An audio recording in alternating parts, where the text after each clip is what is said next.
Si comme moi vous avez grandi dans les années 90, vous avez sûrement déjà écrit au Père Noël. Vous avez entouré consciencieusement, au feutre à l'eau, chaque produit du catalogue Jouet Club. Peut-être même que vous avez flashé sur la star du catalogue, une extraordinaire voiture radiocommandée, avec des stickers et tout. Si vous avez grandi dans une famille aimante et riche, vous en avez obtenu une, en magasin, neuve, couverte d'une fine couche d'huile industrielle, fraîche et luisante, sous blister, pile incluse. Si vous avez grandi dans une famille aimante mais de prolo, vous en avez obtenu une en vide-grenier, moins neuve, moins huileuse, moins fraîche, moins luisante, sans blister, télécommande non incluse. C'était vraiment un super jouet. Et après avoir éreinté vos parents pendant 6 semaines pour mettre le grappin dessus, il a enfin trouvé sa place la plus fière, sur la plus haute étagère du garage, là où s'empilent le carton de fringues de ski, le matériel de camping et toutes ces choses qui ne serviront plus jamais. Peut-être que dans les années 90, vous n'avez pas flashé sur la star du catalogue. Pendant que chez nous, on trouvait rien de mieux à faire que d'adapter le 5e élément, les Japonais, eux, avaient des plaisirs sains, tels que les jeux de simulation beaucoup trop précis. C'est pourquoi, bientôt 25 ans plus tard, pour les anxieux du bitume en pleine fear of missing out, une solution existe. RC2Go.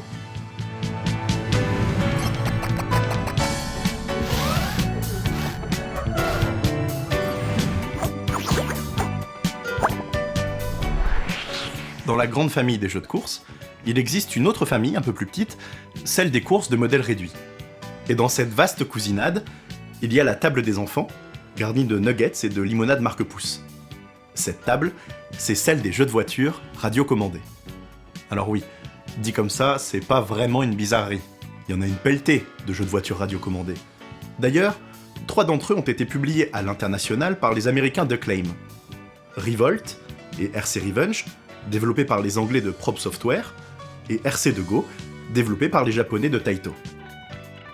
Contrairement à ses petits cousins plutôt orientés spin-off Wish de Mario Kart, boîte à carapace rouge à l'appui, RC2Go c'est presque un jeu de simulation avant d'être un jeu de course.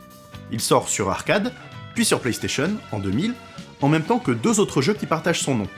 Densha de Go, une simulation ferroviaire adaptée d'une autre borne d'arcade, et Jet de Go, un jeu de simulation d'aviation sorti directement sur console. Ces 2 licences-là auront toute une palanquée de suites et de spin-off, mais pas RC2Go, qui est solo dans son délire. Taito pousse le vice jusqu'à bricoler des contrôleurs dédiés aux 3 licences. Pour RC2Go, simulation oblige, il prend la forme d'une vraie manette de voiture radiocommandée.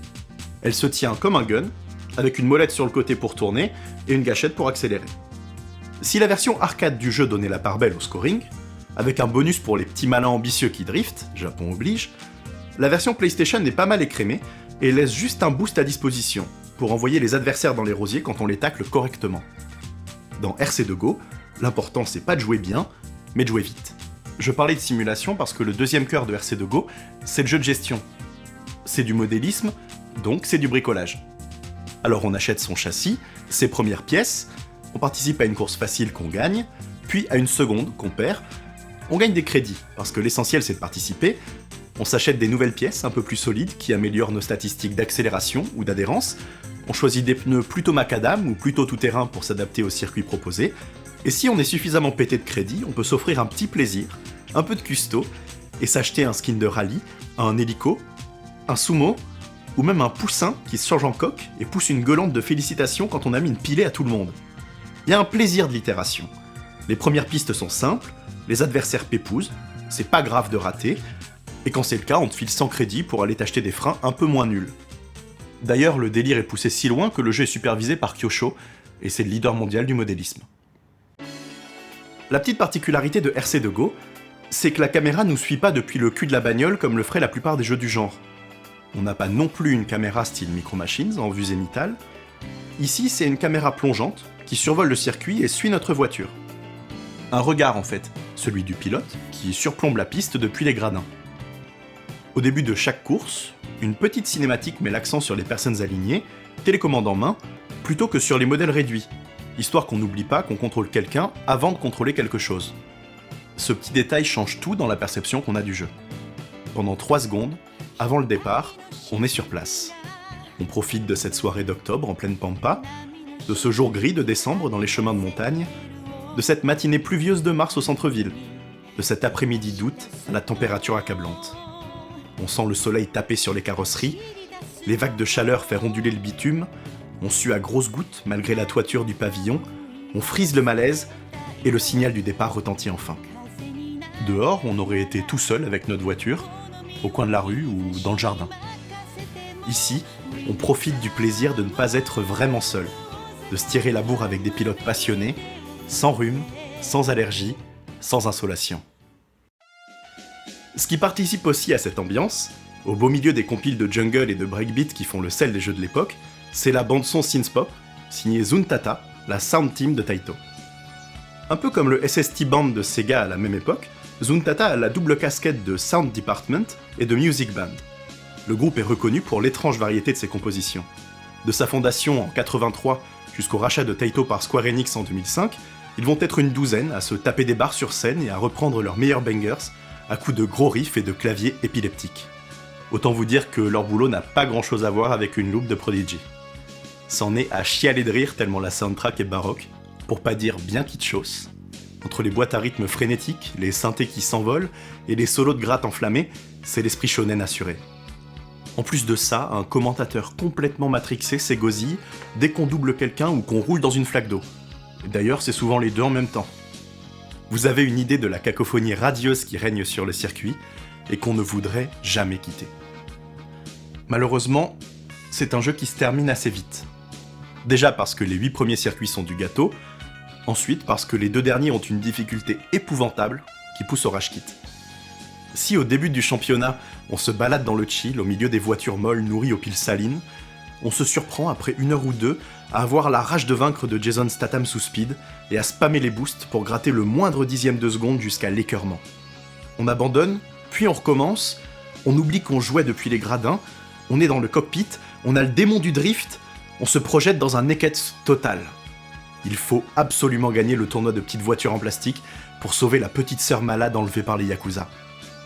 C'était juste un jeu de course, mais en 2 heures, tout s'est passé dans notre tête et tout est devenu très grave. Mais soyons sérieux 2 minutes. Il y a encore une grosse question qu'on n'a pas regardée en face, mais que tout le monde se pose en voyant un truc pareil. Qu'est-ce que ça veut dire que de jouer à jouer aux voitures ?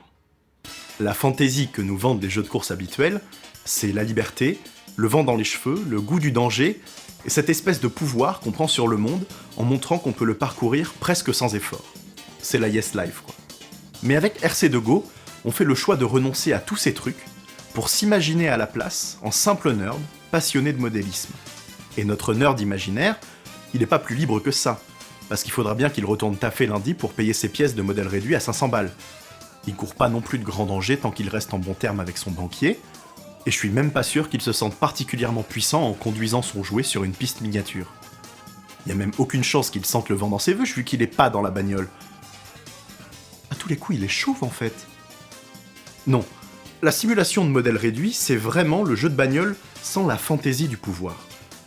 Le seul monde dans lequel on se projette, c'est un monde dans lequel un loisir se suffit à lui-même, où le bourdonnement des voiturettes au soleil est tout ce qui importe. Elles sont pas moins cool ou moins réelles que la Testarossa d'Outrun ou la Trueno d'Initial D. Elles sont là, on les fabrique nous-mêmes, on les pilote nous-mêmes, et ça suffit pour qu'on y mette tout ce qu'on a de passion et d'enthousiasme. RC2Go, c'est un jeu vers lequel je reviens souvent, parce qu'il a un petit quelque chose que j'ai pas trouvé dans beaucoup d'autres jeux de course. C'est d'un côté cette bande d'arcade un peu débilos, dans laquelle on met 2 balles pour perdre au 3e niveau parce que l'équilibrage est fumé, et de l'autre le produit d'une activité super précise, le modélisme, pratiqué avec beaucoup de sérieux dans des assos du monde entier, et dont le fleuron technologique est encore aujourd'hui le Japon. Finalement, le plaisir du jeu, c'est à la fois ce mélange de simulation au quart de poil et de zinzinerie régressive, et ça fait drôlement du bien.